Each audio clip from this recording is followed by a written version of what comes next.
Hey, it's Andy Lockwood, and this is a quick video on 5 big essay tips that will help you craft an essay so compelling that admissions officers will practically crawl naked over broken glass to admit you.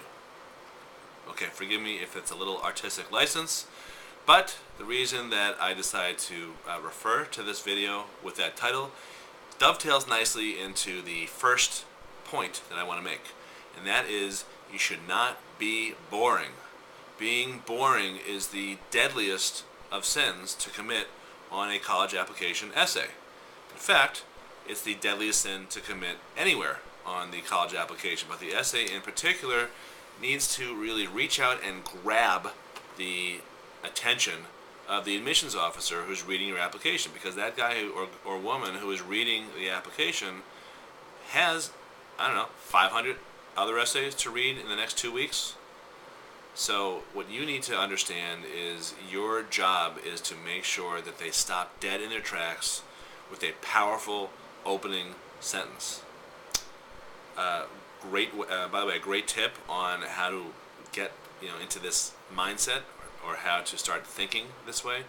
It's like a headline. It's like the National Enquirer or the New York Post. And the New York Post had a great headline. There's even a book of collections of greatest stories. Headless body found in topless bar.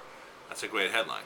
Of course, you wouldn't want to write something like that on your college application, but a great opening line for one of the best essays that I read this year started out with, so there I was, 3 years from my bar mitzvah, about to receive communion, and the point of this essay was a Jewish child, one of 3 Jewish families who were attending a big parochial school here, had a story to tell.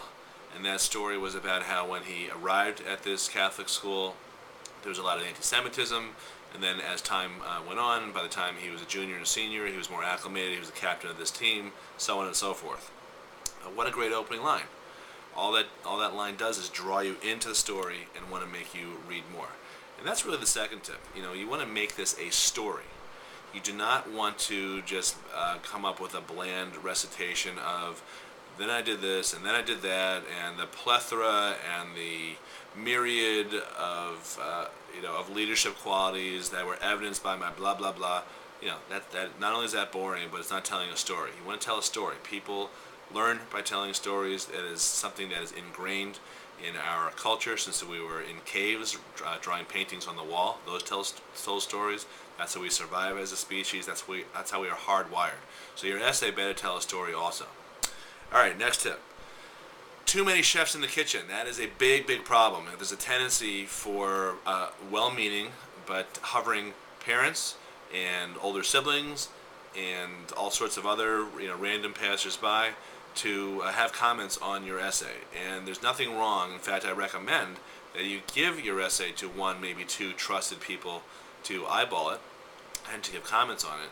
But if you go much beyond 1 or 2 people, what could happen is you could lose your voice. It could sound like it's all jumbled together. It won't flow coherently, that type of thing.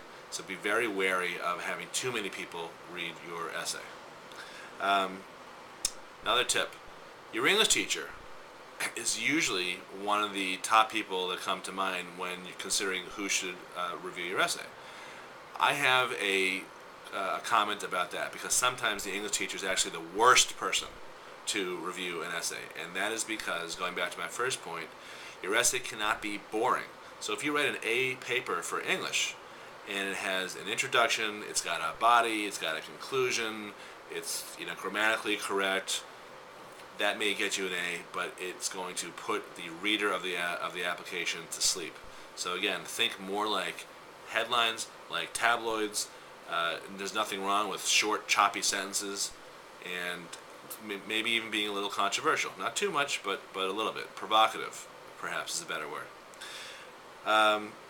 Okay, something else, another tip I wanted to throw out there for you is, a lot of kids are a little uncomfortable writing the essay for the first time, because this is really the only time that you're being asked to talk about yourself. No matter what the essay question is, by the way, it really is asking you to talk about yourself. So if you happen to be a little introverted or shy or just not comfortable talking about yourself, this is not the time to be that way. Instead, you need to think of yourself as like Donald Trump. Very self-promotional, very noisy. On paper, you don't have to walk around like that. You're fired or any of that type of stuff. But you do need to make a conscious effort to put forth the best things about you. Think of this like marketing. So in marketing, you don't want to be deceptive, but you want to kind of tell about the good things about you. You don't want to take away from the good things about you. You don't want to mitigate or put yourself down a little bit. I see a lot of essays where, where people will say things, about how this really helped strengthen their character, but then they'll dwell too much on the weaknesses. It's okay to acknowledge weaknesses, like you maybe had a bad semester with grades or something like that, but don't do much more than acknowledging and explaining why you were able to overcome that. Don't shoot yourself in the foot. Final tip. This is a big mistake to avoid. Don't rush it. Don't do it at the last minute. I know it's easier said than done. Sometimes it's very hard to get started on these things. But this is a cliche that I really believe in. There's no such thing as good writing. There's only good rewriting. So you're going to have to bank on 3 or 4 or 5 drafts, possibly even more, before you get the essay in shape where you think it's readable and it flows. So here's a couple tips on that. First of all, in terms of getting started, far and away the best thing I can tell you to do, and I personally do this myself when I need to go write something for my business, like an advertisement or something. Go to a quiet place that's outside of the distractions. No TV, no iPad, no cell phone, no texting, no Facebook, all that type of stuff. Shut yourself in a library. Go to your public library and hide away in some corner somewhere and block off 90 minutes and maybe just a pad and a pen, not even a laptop, because that might be too tempting, and just write and write with the understanding that you are going to write crap. It's going to need to be rewritten. It's not going to be something you're going to show anyone. But the best way to do this is just allow your stream of consciousness to unfurl itself. That's the best place to start. As you progress along the various stages and rewrites, what I'd really recommend to you is, before you get too bleary-eyed, because sometimes when you look at basically the same writing over and over again, your brain skips over the typos because it knows what you're trying to say.